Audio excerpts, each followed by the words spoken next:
रूस और यूक्रेन के बीच 2.5 साल से ज्यादा समय से जारी युद्ध में यूक्रेनी राष्ट्रपति व्लादिमीर जेलेंस्की ने खुद को एक मंझा हुआ राजनीतिक खिलाड़ी साबित किया है। एक प्रतिभाशाली नेता जिसने शक्तिशाली दुश्मन के सामने अपने देश की सेना और लोगों का मनोबल बढ़ाए रखा है और वैश्विक समर्थन हासिल करने में सक्षम है।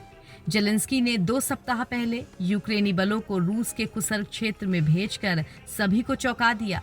यूक्रेनी बल रूस के अंदर लगभग 30 किलोमीटर तक घुस गए हैं। द्वितीय विश्व युद्ध के बाद रूस की जमीन पर यह सबसे बड़ा हमला है। हालांकि रक्षा विशेषज्ञ यूक्रेन के इस कदम को जेलेंस्की की बड़ी रणनीतिक भूल बता रहे हैं।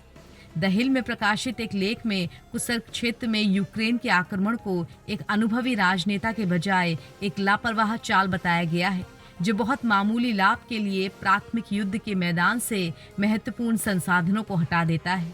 उनका कहना है कि जेलेंस्की ने सेना को हटाकर यूक्रेन की रक्षा पंक्ति कमजोर की है।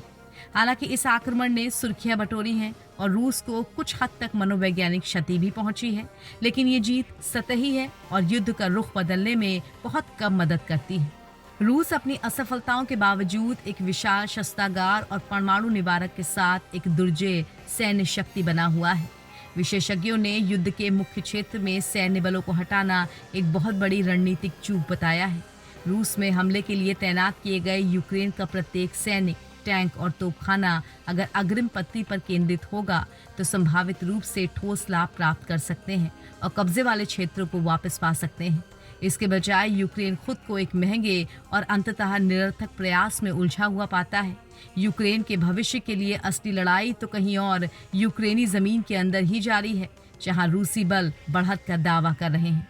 जेलेंस्की का एक प्रचार स्टंट पर दांव लगाने का निर्णय एक दुखद गलतफहमी है, जिसके दूरगामी परिणाम हो सकते हैं। यूक्रेनी बलों ने इस युद्ध में महत्वपूर्ण चुनौतियों का सामना किया है, लेकिन रणनीतिक दिशा के बिना साहस आपदा पैदा कर सकता है।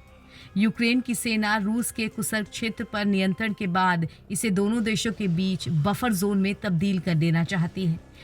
यूक्रेनी सेना ने बीते 2 हफ्तों में इस क्षेत्र में आगे बढ़ते हुए करीब 30 किलोमीटर तक कब्जा कर लिया है। अब उनका मकसद है कि रूसी सेना के हमलों को रोकने के लिए कुसर्ग में बफर जोन बना लिया जाए। रूस के आपूर्ति मार्गों को बाधित करने के प्रयासों के तहत यूक्रेनी बलों ने रविवार को कुसर्ग क्षेत्र में सेम नदी पर एक और पुल को उड़ा दिया। यूक्रेनी वायुसेना के कमांडर ने इस बात की जानकारी दी। यह हमला यूक्रेनी सेना की ओर से सेम पर बने पहले पुल को नष्ट कर देने के 2 दिन बाद हुआ है। यूक्रेनी सैन्य अधिकारियों के अनुसार कीव की सेना ने पिछले सप्ताह सुदजाह पर नियंत्रण कर लिया था और वहां एक सैन्य कमांडेंट का कार्यालय स्थापित किया था। एनबीटी ऑनलाइन की रिपोर्ट।